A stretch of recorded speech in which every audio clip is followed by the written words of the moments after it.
Hello there. So here I am along the banks of the River Serpis, such as it is. Here it is. It's lovely. There are trails. And this is in my town of Alcoy, here in Spain. Alcoy was built in 1256 with the establishment of Castle Bargel, slightly out of town now. It was built by James I of Aragon, and he didn't really get to own it for a couple of centuries, but that's a story for a different video. In this video, I want to talk about the fact that this lovely town, set up on hills with a lot of bridges, with a lot of museums, also has these buildings over here. These buildings used to be textile factories, paper mills, and metal working factories. And that's how Alcoy got involved in the Industrial Revolution. It was one of the first towns in Spain that was actually involved in the Industrial Revolution. In 1873, Alcoy became an independent country. And why is that? Well, that's because the same reason that these buildings look like they do.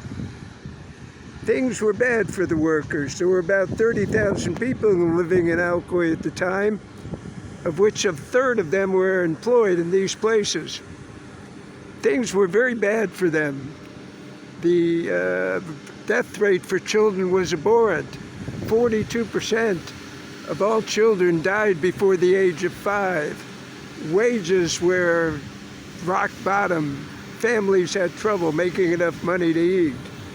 So on July 9th of 1873, they decided to revolt, and they had what's known as the Petroleum Revolution.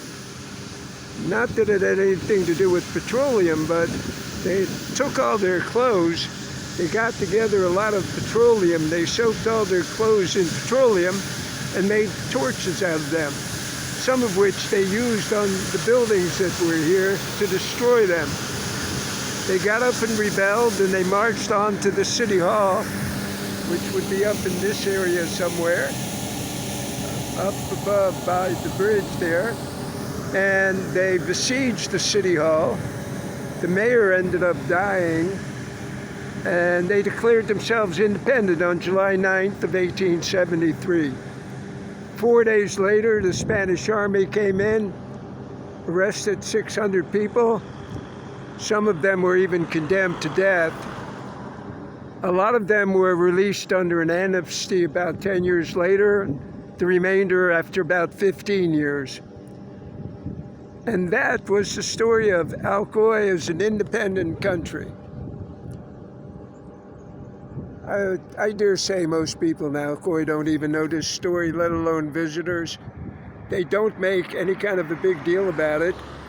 The only date that they really commemorate here in town is that Castle Bargel that I mentioned in the beginning. There's a festival known as the Festival of Moors and Christians, for which Alcoy is famous. That festival actually began as a celebration of the creation of the city in 1256. In any case, hola, adios.